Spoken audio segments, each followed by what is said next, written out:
Ang laki pa naman yan. Hello, what's up guys? Ang inyong makapanood ngayon ay isang babala para po sa mga rider. Dapat po mag-ingat. At ito po guys, panoorin po natin itong nangyari sa... Ito yung sinasabi kung mag-iingat talaga tayo pag mga malalaking sasakyan mga idol. Sabi oh, talaga si ate oh. Ang laki pa naman yan. Oh, grabe.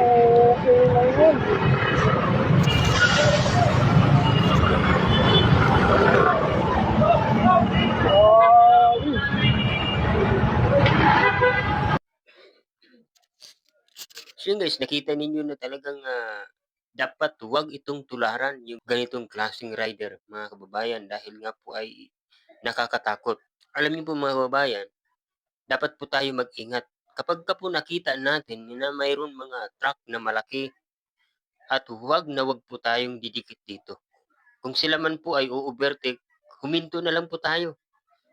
Kung balak din natin na dumikit dito at tayo po ay mag-overtake ay wag po nating gagawin dahil mapapahamak po tayo. Panoorin po natin itong isa pang video na nangyari dito sa Valenzuela City.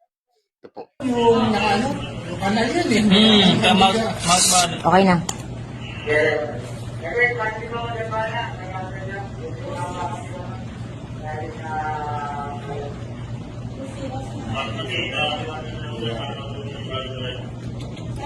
Hindi ubod. Yun naman yung trailer ko. Ayun, di ba? Napanood po natin mga kabayan. Huwag natin ugaliin yung ganun klaseng pagpatakbo ng motor o sisingit-singit tayo dahil katuwiran natin ay nagmamadali tayo, malilit tayo sa trabaho o malilit tayo sa ating pupuntahan dahil hindi natin alam ang disgrasya. Di ba? Nangyari, nakita naman niya na may truck at napakaliit na po ng space na pwede niyang lusutan at balak pa niyang lumusot. Ano ang nangyari sa kanya? Nadulas po siya at ayun, nagulungan. Kaya wag po natin susubukan ang ganitong klaseng pagpatakbo o overtake ng mga ganitong klaseng malalaking mga sasakyan dahil mapapahamak po tayo. Katulad na nangyari nung una, yung isa mabuti na lang at nakahinto kaagad ang isang truck at hindi po siya nasagasaan. Pero itong pangalawa, hindi na po talaga siya nakaligtas dahil nga po ay napailalim siya sa kanyang pagkadulas at doon nagulungan po ang kanyang katawan. Wag po natin itong gagayahin mga rider. Mag-ingat po tayo. Pag nakita natin ang mga truck ng mga malalaki, wag po tayong didikit. At wag din po tayong mag-overtake dito. Nakakatakot mga kababayan dahil buhay po ang magiging kapalit dito at mapapahamak po tayo. So, isang paalala po sa mga rider na mag-ingat po tayo.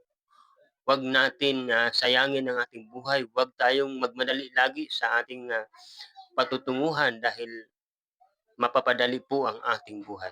At ito lamang po mga kabayan, hanggang dito lamang. Nawa po ay isa itong paalala para po sa mga rider na mag-ingat. Huwag po tayong umubertik sa mga malalaking sasakyan o huwag po tayong tatabi dito dahil tayo po ay mapapahamak. At kung nagustuhan po ninyo ang video mga kabayan, huwag niyo pong kalimutan na i-like ang video at i-subscribe. Maraming salamat po sa inyong panonood. Mag-ingat po tayong lahat. God bless us all.